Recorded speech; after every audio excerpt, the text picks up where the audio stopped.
So if I was a good YouTuber, I would have made a video as we were doing the project, but we're too busy. I didn't have time and it was too dangerous to take the phone out and mess with it. But so what the issue was is the 4020 is down right now and we've got a lot of corn to cultivate, and this tractor was set up for wide rows and we're narrow rows.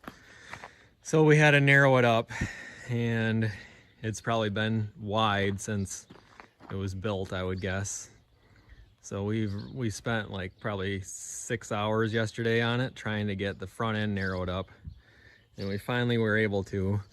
But what it took was having our big tractor chained to one side and our other big tractor chained to the other side and pulling them apart while running the torch on the axle and running the maul on top of the axle.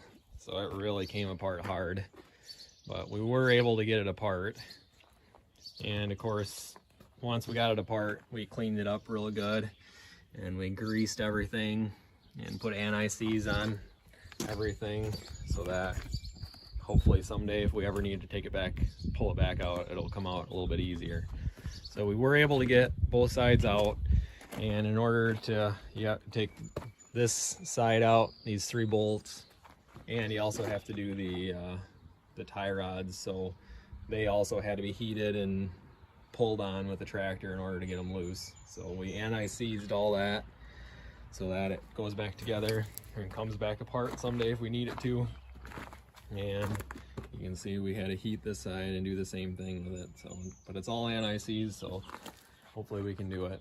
And we were able to get one of the tires slid in, but it still doesn't go in far enough, so we've got to move it to the other ridge on the rim. Luckily we put a new rim on it a few years ago, so the bolts are new, so that shouldn't be too bad. Just the pain of lifting the tire and trying to get it lined up for the wedge locks to go on. So here's one maul we broke. Here's another one. Broke the handle on it. And that was a Collins axe, so those are usually pretty good, but anyway, you can imagine the amount of work that went into this. It was not an ideal situation, but we're waiting too long to get corn cultivated, so it's kind of an urgent situation now. So the rear axles were a lot easier. You can see we brought her in here. It's just 2 bolts on each side, and we just used the skid steer and pushed them in. So we got the cultivator going. We cultivated it the last couple days here, so everything's pretty narrow on the tractor. There's just a little bit of space between the fenders and the wheels, but it works just fine. So just gotta be a little careful on the hills when we're using her. So anyway, we're back in business. Couldn't take a video while we were doing it, but sometimes the farm gets in the way of the YouTube channel, as they say. Thanks a lot for watching.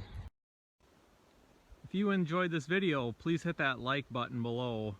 And if you want to see more videos like this come up in your feed, please subscribe to our channel. And if you want to find out when our next video comes out every week, hit that notification bell below, and that'll send you a notification when our next video comes out, which we try to send them out every week. Thanks a lot for learning more about our farm, and we sure appreciate it.